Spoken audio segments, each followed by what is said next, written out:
Hello बच्चों, आज हम सोल्व करने जा रहे हैं complete NCERT exemplar of the sequence and series. So हमारा फर्स्ट क्वेश्चन है, हमें यहाँ दिया हुआ है if the sum of n terms of an A P is given by S N is equals to 3n + 2n square then the common difference of A P is. Okay, so हमारे पास में A P क्या है, arithmetic progression, और हमें यहाँ पे क्या दिया हुआ है कि sum of n terms of an A P, हमें यहाँ दिया हुआ है sum of n terms of an A P. जो हमें फॉर्मूला यहाँ पे गिवन है वो हमें क्या दिया हुआ है, एस एन का। एस एन का क्या फॉर्मूला है हमारे पास में, 3n + 2n स्क्वायर। ठीक, अगर मैं यहाँ पे कंसिडर करती हूँ कि कंसिडर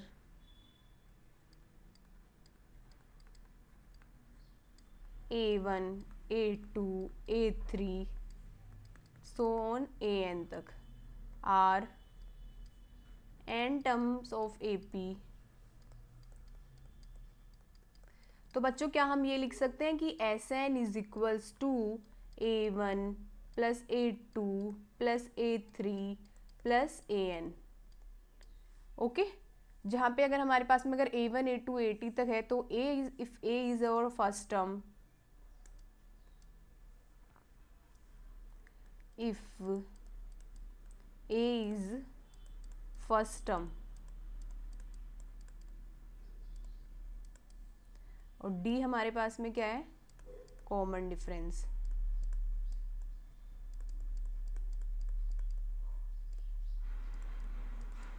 तो हमारे पास में A1 इज इक्वल्स टू क्या होगा, A, A2 is equals to क्या होगा, A + D, A3 क्या होगा हमारे पास में A + 2D, और सो ऑन हम ऐसे निकाल सकते हैं। ठीक है, अब हमारे क्वेश्चन में हमें क्या पूछा है, the common difference of the A P is, so over M is to find the value of D. ठीक, तो हमें यहाँ पे क्या करना है कि हमारा डी कितना होगा ये हमको फाइंड करना है। ठीक है, तो क्योंकि हमें यहाँ पे दिया हुआ है S N is equals to 3n + 2n square, हमें यहाँ पे दिया हुआ है S N is equals to 3n + 2n square, तो यहाँ से हमारा S1, तो S1 किसके इक्वल होता है, A की, तो S1 कितना आएगा, मतलब A1 या फिर A ले लो। ठीक है, तो वो कितना आएगा, 3 + 2 स्क्वायर, ये कितना हो गया, 5।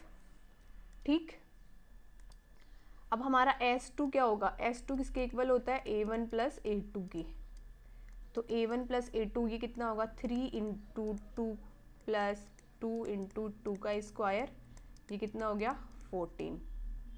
ठीक, अब बच्चों हमें पता है कि S1 किसके इक्वल होता है, A1 के, और S2 किसके इक्वल होता है, A1 + A2 के, तो यहाँ से मैं क्या लिख सकती हूँ, यहाँ से मेरे पास S2 - S1 क्या आया है, A1 + A2 - A1, ये किसके इक्वल आया, A2 के। A2 कितना है मेरे पास में, 14 - 5 = 9। ठीक, तो हमारे पास जो फाइनल जो हमारे पास में जो वैल्यूज़ हैं वो कैसे हैं, A1 तो हमारा है 5, A2 हमारा कितना है, 9। अब बच्चों हमें बताए A2 क्या होता है, A2 is equals to A1 + D, A1 + D हमारे पास में 9 है, A1 5 है, तो D हमारे पास में कितना हो गया, 9 - 5 = 4। सो हमारे D की जो वैल्यू है यहाँ से D इज इक्वल्स टू आया है 4। ठीक है, सो हमारा कॉमन डिफरेंस कितना आया, D इज इक्वल्स टू 4। सो हमारा करेक्ट ऑप्शन होगा option D. Now next question, if the third term of the GP is for the product of its 5 terms. ठीक है, अब मान लिया कि हमारे पास में कोई जीपी है, मतलब ज्योमेट्रिक प्रोग्रेशन, तो उसकी फर्स्ट टर्म ए है। ठीक है, तो मैंने कंसिडर किया कि first term of GP is a, first term of GP is a.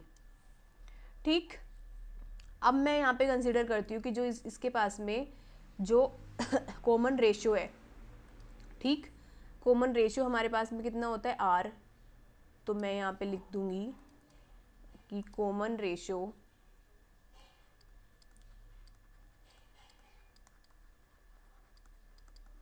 Of GP is R। ठीक, तो ये मैंने मान लिया। अब क्या करना है कि हमें यहाँ पे दिया हुआ है कि the third term of the GP, तो हमारे पास में अगर हमने ये माना है तो हमारे पास में जो थर्ड टर्म है वो क्या होगी, the third term of GP कितनी होती है, AR², वो हमें किसके इक्वल दिया है, 4 के। ठीक, तो AR² है हमारा 4। अब बच्चों हमें क्या निकालना है, प्रोडक्ट ऑफ द 5 टर्म्स। ठीक है, तो हमारी जो 5 टर्म्स है वो कैसी होंगी, 5 terms of GP AR AR² और AR की पावर 4, ये हमारी 4 टर्म है। जब मैं इनका प्रोडक्ट करेंगे तो हमारे पास में क्या आएगा, जब मैं इसका प्रोडक्ट कर लेती हूँ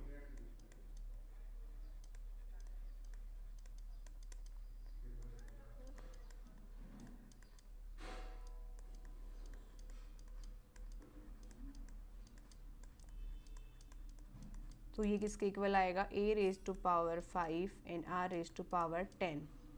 ठीक है, which is also equal to AR की स्क्वायर 5 के। अब बच्चों हमारे पास यहाँ से AR² की वैल्यू कितनी है, 4, तो ये कितना हो जाएगा, 4 की पावर 5। ठीक है, सो हमारा करेक्ट ऑप्शन होगा ऑप्शन सी। अब नेक्स्ट क्वेश्चन, यहाँ हमें दिया हुआ है if 9 times the 9 term of AP is equals to the 13 times the 13th term. ठीक, तो हमारे पास में अगर कोई भी AP है, if an AP has first term A और कॉमन डिफरेंस D,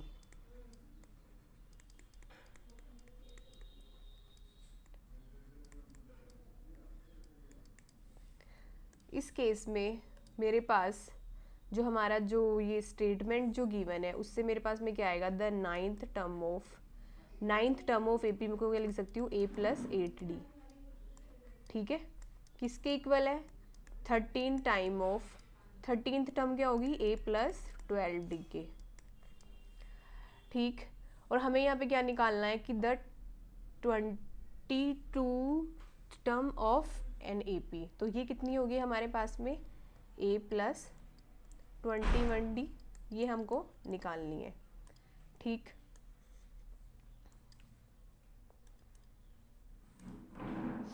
अब यहाँ से हम देखेंगे जब इसको हम सोल्व करते हैं तो 9A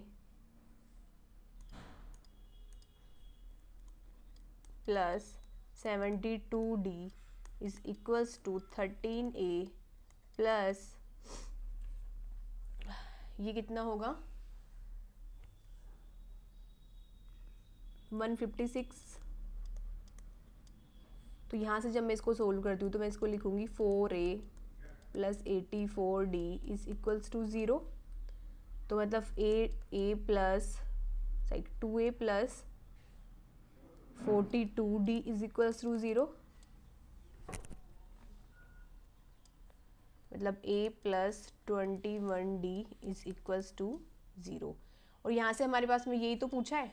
ठीक है, तो मतलब इसकी वैल्यू हमारे पास में क्या आई है, 0। तो हमारा करेक्ट ऑप्शन होगा option A.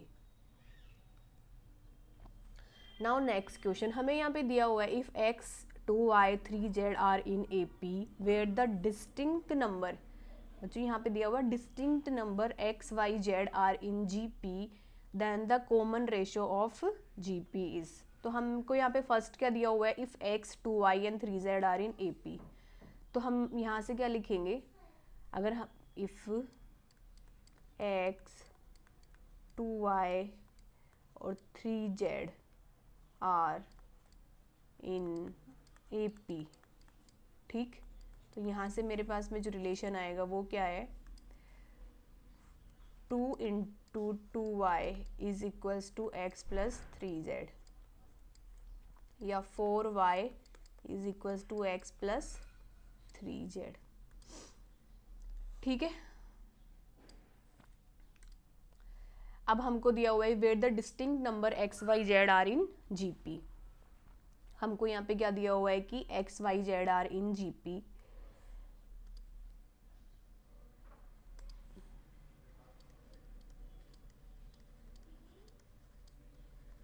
Are in GP। ठीक, हमको क्वेश्चन के अंदर दिया हुआ है कि ये तीनों डिस्टिंक्ट नंबर है। तो अगर मैं कंसिडर करूँ कि x मेरे पास में अगर फर्स्ट टर्म है, ठीक, x अगर मेरे पास में फर्स्ट टर्म है तो मैं कंसिडर करती हूँ x इज, तो फिर जो हमारे पास में जो y होगी तो y को हम क्या लिख सकते हैं, अगर मैं x को यहाँ पे फर्स्ट टर्म लिखती हूँ, अगर x मेरे पास में फर्स्ट टर्म है तो y हमारे पास में क्या होएगा XR। ठीक है, ये मेरे पास में कौन सी होगी, सेकंड टर्म। ठीक, और z मेरे पास में क्या हो गया XR स्क्वायर, ये मेरी क्या हो गई थर्ड टर्म। ठीक है, यहाँ से बच्चा तुम क्या देख सकते हो, जो मेरे पास में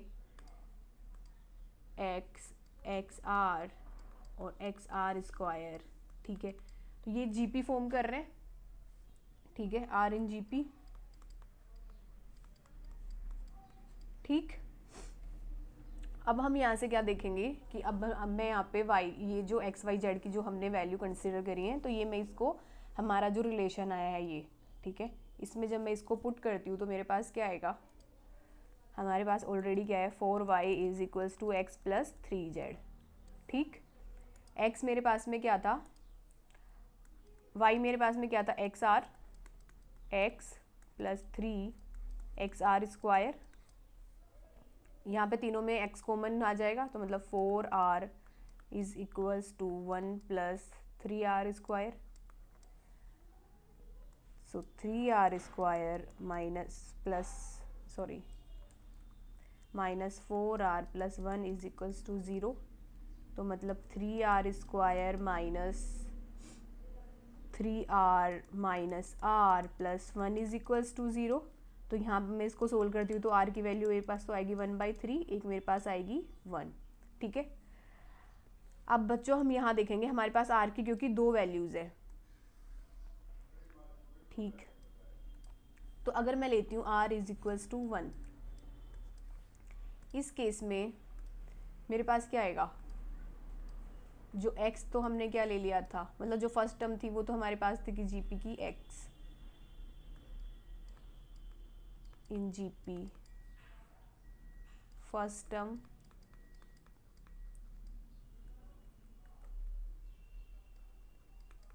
तो क्या थी x। ठीक है, सेकेंड टर्म XR, R तो मेरे पास में 1 है तो मतलब ये भी x हो गई, और जो थर्ड टर्म है वो कितनी हो गई XR स्क्वायर, मतलब ये भी x। ठीक है, जबकि क्वेश्चन में हमें क्या दिया हुआ है कि ये तीनों डिस्टिंक्ट हैं, तो मतलब r इज इक्वल्स टू 1 तो नहीं हो सकता, तो r की वैल्यू मेरे पास में क्या आई है 1/3 is the correct answer. So हमारा करेक्ट ऑप्शन होगा ऑप्शन बी।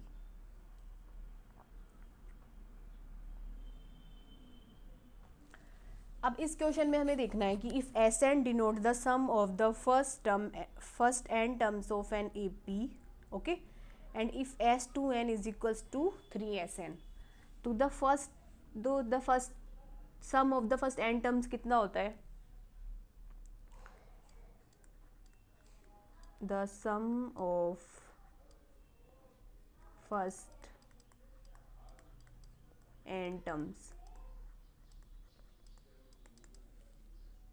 ये कितना होता है Sn is equals to n/2 into 2a plus n-1 into d। ठीक है, ये सबको पता है। अब हमारे पास जो ये दिया हुआ है रिलेशन वो क्या है, if S2n is equals to 3Sn। ठीक, given S2n is equals to 3Sn।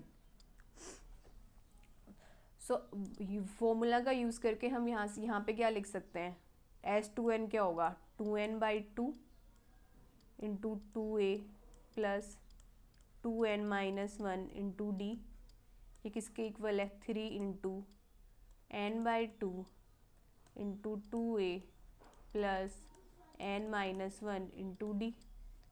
यहाँ से 2 से 2 कैंसिल है और n से n कैंसिल हो गया। अगर इस 2 को मैं इधर मल्टीप्लाई करके लिखूँ तो मैं क्या लिखूँगी 4a plus 4nd minus 2d is equals to 6a plus 3nd minus 3d। Okay,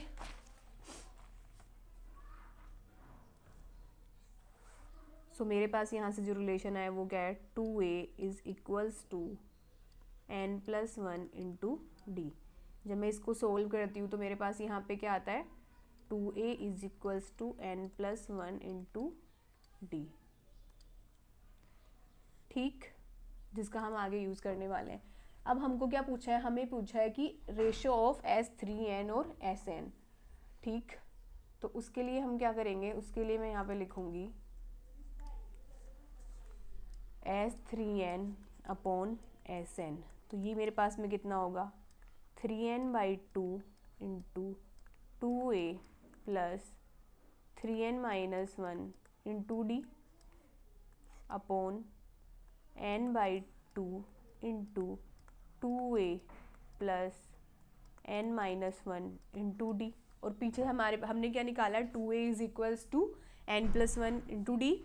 ठीक है, यहाँ से अगर मैं इनको कैंसिल करूँ n/2 से n/2 कैंसिल करूँ तो मैं इसको यहाँ पे क्या लिख सकती हूँ 3, 2a की वैल्यू क्या थी n+1 into D plus 3n-1 into D upon n+1 into D plus n-1 into D. Okay, और ये किसके इक्वल होगा 3। यहाँ पे मेरे पास में जब मैं इसको अंदर सोल्व करती हूँ, ठीक है, तो मेरे पास ये बचेगा 4nd अपॉन नीचे बच रहा है मेरे पास में 2nd। तो ये मेरे पास में किसके इक्वल हो गया 6 से, कि जब मैं डी से एन कैंसिल करूँ तो 6। ठीक, सो हमारे पास में दो रेशियो S3n और Sn है, वो किसके इक्वल है 3 के। सो S3n upon Sn is equals to 6। सो हमारा करेक्ट ऑप्शन होगा option B. So option B is the correct. Okay, next, the minimum value of 4⁻x plus 4 की पावर 1 माइनस एक्स। तो बच्चों हमने एक एनसीईआरटी में हमने फॉर्मूला पढ़ा हुआ है कि am is greater than equal to gm। ठीक है, तो हम यहाँ पे इसी का यूज़ करने वाले हैं, am is greater than equal to gm, कोई भी दो नंबर्स के लिए। ओके, अब मानना कि हमारे पास में कोई भी दो नंबर a और b है, ठीक है, तो उसका am क्या होता है a+b/2। तो मैं मानती हूँ यहाँ पे मेरे पास में दो number, if we have two numbers, if we have two numbers 4⁻x and 4 की पावर 1 माइनस एक्स, देन उनका am तो क्या होगा 4 की पावर x प्लस 4 की पावर 1 माइनस x/2। ठीक, और इनका gm क्या होगा 4 की power x into multiply by 4 की पावर 1 माइनस एक्स। ओके, अब जब मैं इसको आगे सोल्व करती हूँ तो मेरे पास यहाँ पे क्या आएगा 4⁻x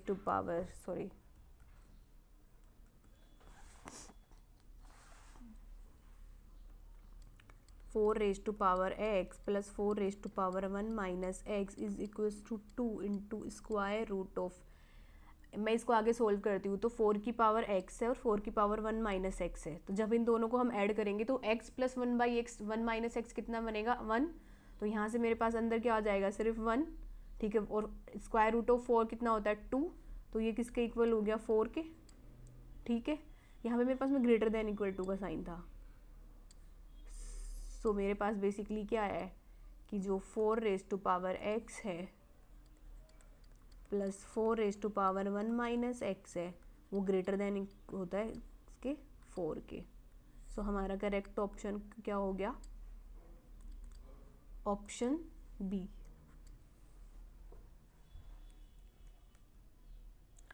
नाउ नेक्स्ट क्वेश्चन हमें यहाँ पे दिया हुआ है if S n denote the sum of the cubes of the first n natural number. Okay, so हमारा जो कैपिटल एस एन जो हमें दिया हुआ है वो हमको क्या दिया हुआ है कि sum of the cubes of first n natural number, sum of the cubes of first n natural number ये। ठीक है, तो एस एन बेसिकली मेरे पास में क्या है यहाँ पे कितना होता है ये sigma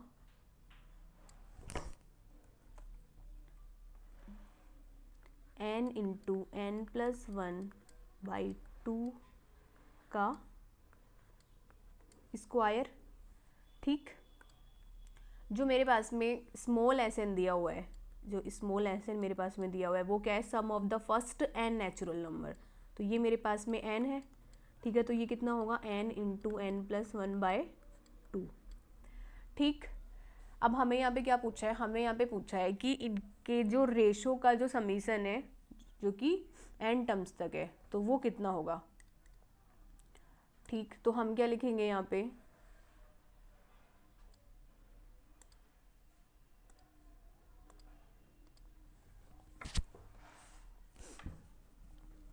sigma r is equals to 1 to n S R upon S small S are.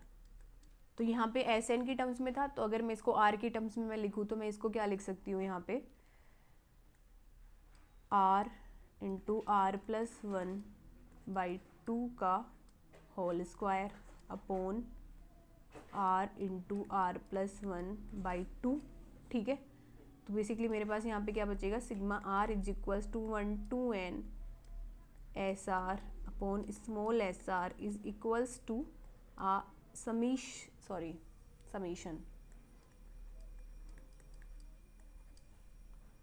Summation r is equals to 1 into are plus 1/2। Okay, तो इसको मैं आगे सोल्व करूँ तो sigma r is equals to 1 to n 1/2 R square plus R. ठीक है, 1/2 को अगर मैं बाहर लेके आती हूँ तो मैं यहाँ पे लिख सकती हूँ sigma r is equals to 1 to n r square plus sigma r is equals to 1 to n r. Sigma r is equals to 1 to n r square हमारे पास में कितना होता है r into are plus 1 into 2r plus 1/6। Okay, so मैं next page पे जब मैं इसको लिखती हूँ तो ये किसके इक्वल होगा 1/2 into are plus 1 into 2r plus 1/6 और सिग्मा r किसके इक्वल होगा r into are plus 1/2। Okay, तो अब जब मैं इसको आगे सोल्व करती हूँ तो ये मेरे पास में आर इंटू आर प्लस 1/2 अगर मैं बाहर निकालती हूँ तो मैं जब इसको सोल्व करूँगी तो मेरे पास में r इंटू आर प्लस 1/2, तो मेरे पास में अंदर क्या बचेगा 2r प्लस 1/3 प्लस 1। ठीक है, और जब मैं इसको और आगे सोल्व करती हूँ तो मेरे पास में क्या आएगा यहाँ पे 2r प्लस 4/3, 2 से 2 कैंसिल, तो मेरे पास फर्दर जो मेरे पास जो कम्प्लीटली सोल्व होके बनेगा वो बनेगा ये। ओके,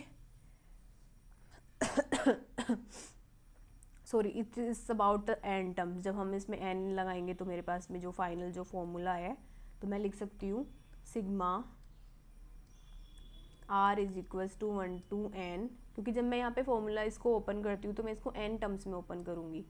ठीक है, तो ये मेरे पास में n आएगा यहाँ पे।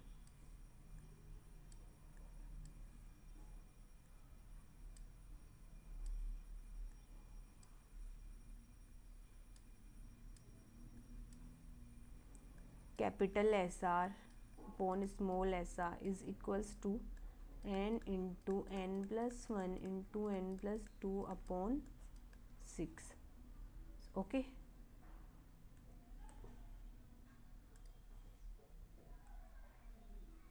तो हमारा करेक्ट ऑप्शन होगा ऑप्शन ए. नेक्स्ट हमें दिया हुआ है if T N denotes the nth term of the series 2 + 3 + 6 + 11 + 18 then the T50 is. ठीक है, तो हमारे पास जो गिवन सीरीज जो है वो क्या है,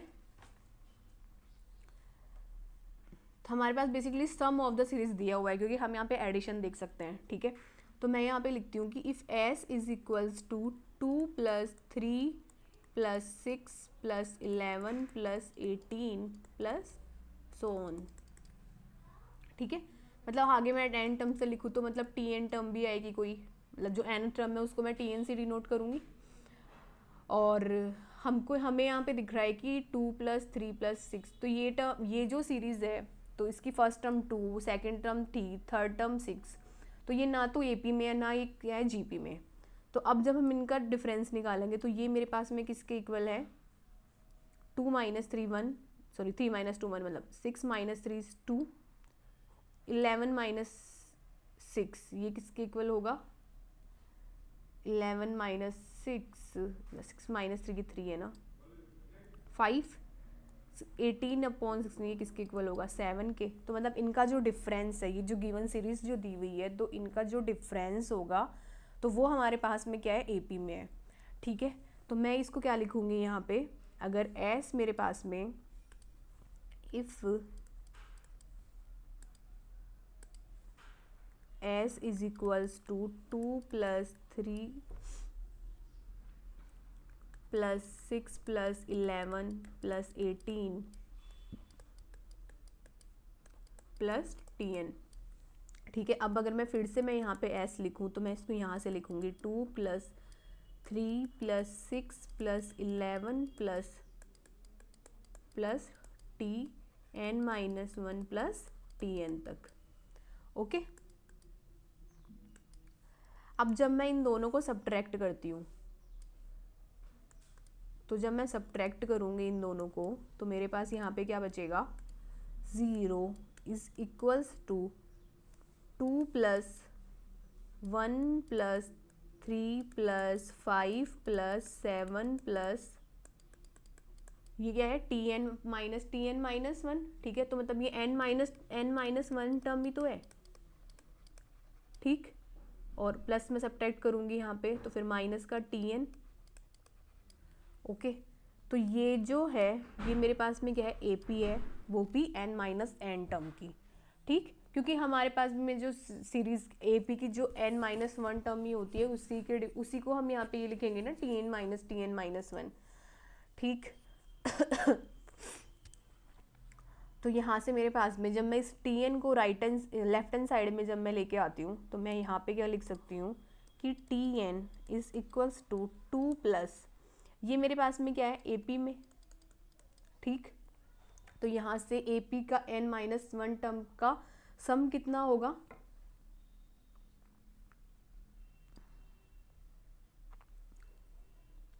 n - 1/2 2a plus n - 1 - 1 n - 1 into D. Okay, तो ये मेरे पास में क्या होगा, टी एन. अब बच्चों हमको क्या पूछा है यहाँ पे, T50. ठीक है, तो T50 मतलब T50 अगर मैं यहाँ पे लिखूँ तो मतलब 49 टर्म्स तक हमको निकालना है. ठीक है, तो फिर T49 क्या होगा, मतलब T50 क्या होगा,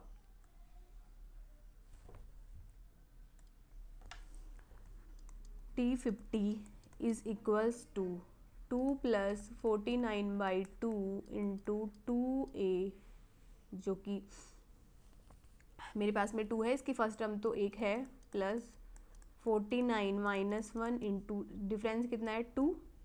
ठीक, तो ये मेरे पास में किसके इक्वल होगा, 2 + 49/2 into 2 plus 48 into multiply by 2, तो ये मेरे पास में कंप्लीट किसके इक्वल है, 2 plus 49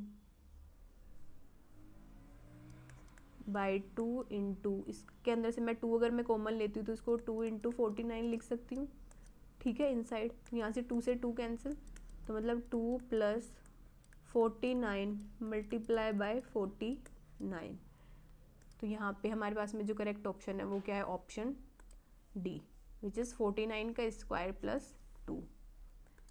okay,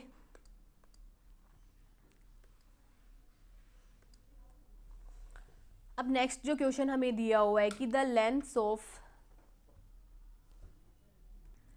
length of 3 unequal edges of a rectangular solid block are in GP.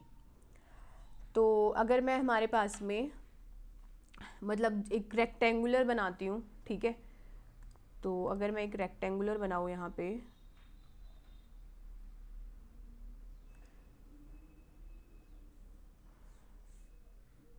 जो कि लाइक 3D रेक्टेंगुलर,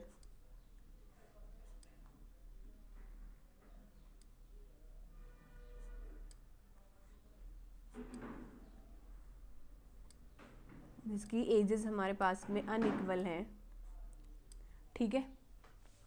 और हमें यहाँ पे क्या दिया हुआ है कि इसकी जो मतलब वो मतलब एजेस है, ठीक है। एजेस बेसिकली क्या होती है, लेंथ, विड्थ और सॉरी एजेस मेरे पास में क्या होगी, लेंथ, विड्थ और हाइट, ठीक है। तो अगर मैं लेंथ को L, विड्थ को B और H को मैं हाइट कंसीडर करती हूँ, तो ये मेरे पास में क्या है, इन GP। ओके, ऑल्सो हमें क्या दिया हुआ है, the volume of the block is 216। अगर कोई भी हमारे पास में क्यूब है, उसकी हमारे पास में डायमेंशन LBH है, तो उसका वॉल्यूम क्या होगा, तो volume of the block, volume of the block मतलब LBH इज इक्वल्स टू 216, ठीक। ये हमें यहाँ पे दिया हुआ है। दूसरा दिया हुआ है कि the total surface area is 252, ठीक। अब क्योंकि यहाँ पे सबसे पहले हम इसी को देख लेते हैं कि अगर हमारे पास में LBHR इन GP है, तो मैं यहाँ पे लिख सकती हूँ कि L is equals to A/R, B is equals to A and H is equals to AR। तो मेरे पास में ये तीनों के तीनों टर्म्स किस में हो गई, GP में, ठीक है। तो LBH अगर 216 है, तो अगर मैं इनकी वैल्यू यहाँ पुट करूँ तो L हमारे पास में क्या था, A/R मल्टीप्लाई बाय A और multiply by AR is equals to 216। तो ये किसके इक्वल हो गया, A cube is equals to 216। ये किसका क्यूब है, 6 का क्यूब। तो मतलब यहाँ पे मेरे पास में क्या आया, A is equals to 6। Okay, अब हमारे पास में हमें क्या दिया हुआ है, और कि the surface area of the block is 252 centimetre cube, ठीक। तो surface area of the block क्या होगा, surface area of the block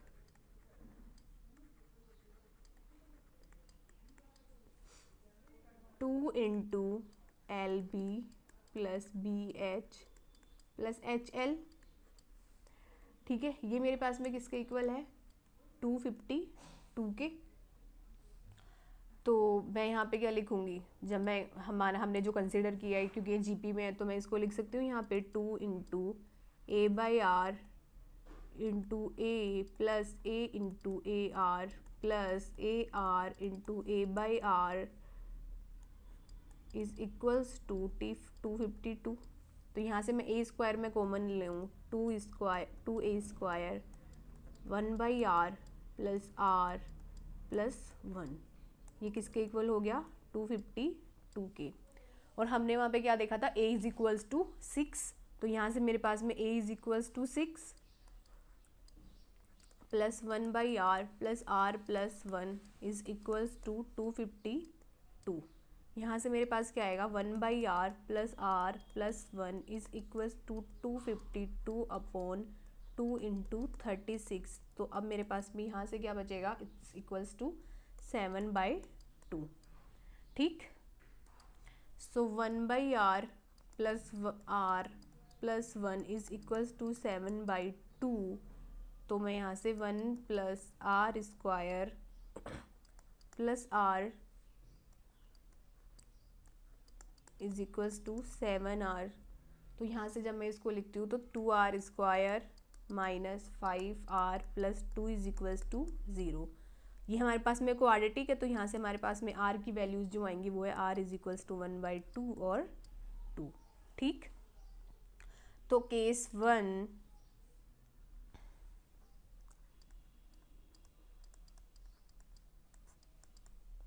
अगर r मेरे पास में अगर 1/2 है, ठीक है, तो हमने यहाँ पे पहले क्या कंसीडर किया था, हमने कंसीडर किया था कि L is equals to A/R, B is equals to A और H is equals to AR। Okay, तो अब मैं यहाँ पे क्या करूँगी, अगर R की वैल्यू अगर 1/2 है और A की वैल्यू अगर 1/6 है, क्योंकि हमारे पास में R की दो वैल्यूज आई है, R इज इक्वल्स टू 1/2 और A इज इक्वल्स टू 1/6। तो हमारे पास जो लेंथ है वो क्या थी A/R, तो वो क्या है 6 इक्वल्स टू 1/2, तो वो कितना होगा 12। और जो हमारे पास में विड्थ है वो कितनी है A, तो वो कितनी होगी 6। और जो हमारे पास में हाइट है वो कितनी थी AR, तो मतलब 6 इंटू 1/2, तो ये कितनी होगी 3। तो हमारे पास जो क्वेश्चन में जो पूछा है जो लार्जेस्ट डायमेंशन वो कितनी होगी 12। सिमिलरली अगर हम केस 2 के लिए सोल्व करेंगे तो भी हमारे पास में जो LBH है वो क्या होगी 3, 6, 12। ठीक है, क्योंकि उस केस में हमारे पास में R इज इक्वल्स टू 2 है, तो भी हमारे पास जो लार्जेस्ट जो डायमेंशन होगी वो कितनी है 12। ओके, सो हमारा आंसर कितना होगा, हमारे आंसर में पूछा है the length of the longest edges is 12। Okay, now this question हमें यहाँ पे दिया हुआ है कि for A, B, C to be in GP then the value of A - B/B - C। ठीक है, तो हमें यहाँ पे दिया हुआ है कि if A, B, C are in GP। ठीक, तो बच्चों इस केस में हमारे पास जो कॉमन रेशियो जो होगा, कॉमन रेशियो, तो कॉमन रेशियो हमारे पास में क्या तो होगा B/A या फिर क्या होगा C/B। ठीक है, अगर ये तीनों टर्म्स हमारे पास में GP में है तो हमारे पास में कॉमन डिफरेंस तो यही हो सकता है। ठीक है, अब हमें किसकी वैल्यू निकालनी है A - B और B - C की। ठीक, सो क्योंकि A, B, C हमारे पास में GP में है तो लेट कंसीडर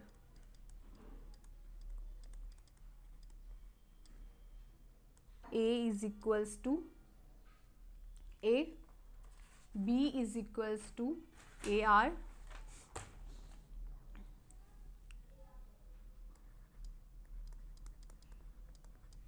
और C is equals to AR²। ठीक, इस केस में मेरे पास जो A - B/B - C जो होगा वो क्या होगा A - AR/AR - AR²। ठीक है, ये किसके इक्वल होगा A इंटू 1 - R। यहाँ पे मेरे पास में क्या होगा AR इंटू 1 - R, तो ये किसके इक्वल है 1/R के। और यहाँ से हमारे पास जो कॉमन रेशियो क्या था वो क्या था B/A और या फिर C/B। ठीक है, तो ये हमारे पास में क्या होगा 1/R है, तो मतलब either 1/R is equals to 1/B/A, तो ये कितना होगा A/B और 1/C/B, ये किसके इक्वल होगा B/C के। तो हमारा जो आंसर होगा, तो हमारा आंसर क्या आएगा या तो A/B या फिर B/C। ठीक है, next the sum of the terms equidistant from the beginning and in an AP is equal to. Okay, तो हमारे पास में जो AP जो होती है, तो उस AP में हम क्या लिखते हैं यहाँ पे कि कोई भी हमारे पास में n टर्म्स हैं, ठीक है, like A1 A2 so on AN तक, ठीक। तो मैं अगर इनका सम लिखती हूँ यहाँ पे, सम अगर मैं कंसिडर करूँ तो मेरे पास क्या आएगा, A1 plus A2 plus A3 plus, पहले तो हमारे पास में ये लास्ट टर्म तो क्या होती है AN, सॉरी,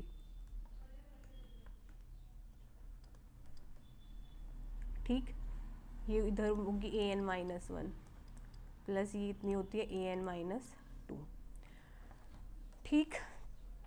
अब यहाँ से मैं अगर A1 को AN से मैं ऐड करूँ तो हमें पता है कि अगर किसी मतलब AN अगर हमारे पास में लास्ट टर्म है, अगर लास्ट टर्म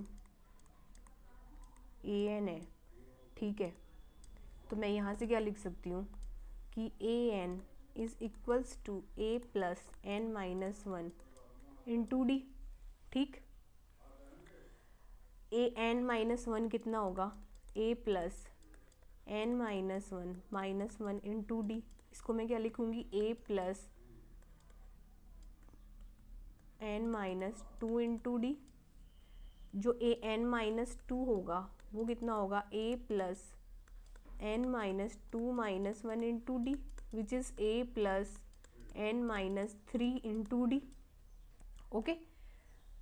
तो अब जब मैं फर्स्ट टर्म को और लास्ट टर्म को, ठीक, इन दोनों को जब मैं ऐड करती हूँ, इन दोनों को जब मैं ऐड करूँगी, ठीक है, तो मेरे पास यहाँ पे क्या आएगा,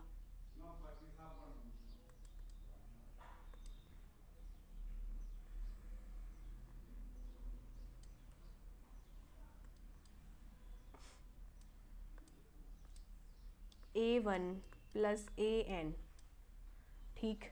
तो A1 तो मेरे पास में क्या था, A, यहाँ पे मैंने A1 को क्या माना है, A, ठीक है। सिमिलरली में A2 हमारे पास में क्या होगा, A प्लस D, और A3 मेरे पास में क्या होगा, A प्लस 2D, ठीक। तो A1 प्लस AN जब मैं करूँगी तो यहाँ से मेरे पास में क्या आएगा, A प्लस AN मेरे पास में क्या था, A plus N minus 1 into D, तो ये किसके इक्वल हो गया, 2A plus N minus 1 into D, ठीक। Similarly A2 plus AN minus 1, मैंने एक तो इसको और एक इन दोनों को, तो इन दोनों को जब मैं ऐड करती हूँ, ठीक, उस केस में मेरे पास में क्या होगा, A2 क्या था, A प्लस टी, और A माइनस एन क्या था, A plus N minus 2 into D. तो इनका भी जब मैं सम करूँगी तो वो क्या आएगा, 2A plus N minus 1 into D. Similarly तुम देखोगे कि जब मैं A3 प्लस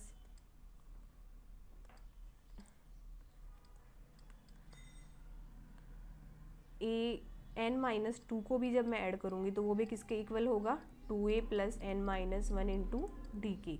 तो इनका सम हमारे पास में सेम है, तो मतलब the sum of the terms equidistance from the beginning and end is AP is equals to this.